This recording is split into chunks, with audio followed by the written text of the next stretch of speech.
ఈరోజు రెసిపీ వచ్చేసి నిమ్మకాయ పులిహోర. చాలా సింపుల్ అండ్ టేస్టీగా క్విక్గా రెడీ అయ్యే రెసిపీస్లో ఫస్ట్ ప్లేస్లో ఉండే నిమ్మకాయ పులిహోర చాలామందికి ఆల్ టైమ్ ఫేవరెట్గా కూడా చెప్పుకోవచ్చు. అయితే ఆలస్యం ఎందుకు, ఈ టేస్టీ పులిహోర ఎలా ప్రిపేర్ చేయాలో చూద్దాం. Hi friends, welcome to Anfa kitchen feast. ముందుగానే ఉడికించి పెట్టుకున్న అన్నాన్ని తీసుకోవాలి.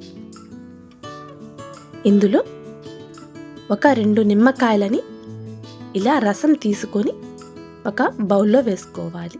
ఇందులో 1/2 స్పూన్ ఉప్పు వేసుకొని కలుపుకోవాలి. ఇలా నిమ్మకాయ రసంలో ఉప్పు వేయడం వల్ల మేము అన్నంలో కలుపుకునేటప్పుడు ఉప్పు అన్నానికి బాగా పట్టి చాలా టేస్ట్గా అనిపిస్తుందండి. ఇలా వేసుకొని కలుపుకుంటే చాలా ఈక్వల్గా రైస్లో కలుస్తుంది. ఇవి అన్నంలో ఇలా బాగా కలుపుకొని పెట్టుకోవాలి. ఒక కడాయిలో 3 స్పూన్స్ ఆయిల్ వేసుకోవాలి. ఆయిల్ బాగా వేడైన తర్వాత ఇందులో 1 స్పూన్ జీలకర్ర, 1 స్పూన్ ఆవాలు,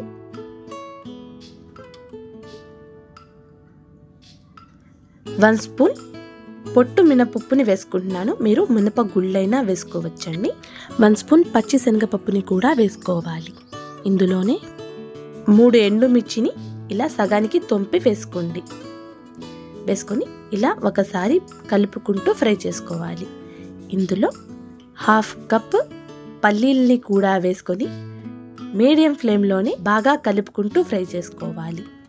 ఇలా ఫ్రై అయిన తర్వాత ఘాట్లు పెట్టుకున్న పచ్చిమిర్చిని వేసుకోవాలి. నేను 6 పచ్చిమిర్చిని వేసుకున్నానండి.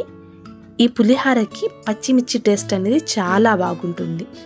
ఇలా కలుపుకున్న తర్వాత ఇందులో కొంచెం కరివేపాకు వేసుకొని ఫ్రై చేసుకోవాలి. పచ్చిమిర్చి ఇలా కలర్ చేంజ్ అయ్యేంత వరకు ఫ్రై చేసుకోవాలి. ఇందులో 1/2 స్పూన్ పసుపు వేసుకొని మరోసారి కలుపుకోవాలి. చాలామంది ఇంగువ కూడా వేసుకుంటారండి. కాకపోతే ఇంగువ వేయడం వల్ల టేస్ట్ అనేది మారుతుంది. కొంచెం చూసుకొని వేసుకోండి, నేనైతే వేసుకోవట్లేదు. ఇలా కలుపుకున్న తాలింపుని ముందుగానే కలిపి పెట్టుకున్న అన్నంలో వేసుకొని తాలింపు మొత్తం అన్నంలో కలిసేలాగా కలుపుకోవాలి. అంతేనండి, పులిహోర చాలా సింపుల్గా ఎలా చేసుకోవాలో చూసారు కదా.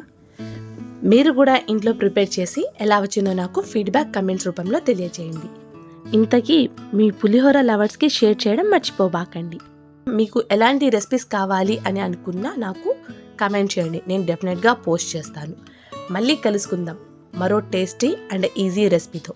Thank you for watching.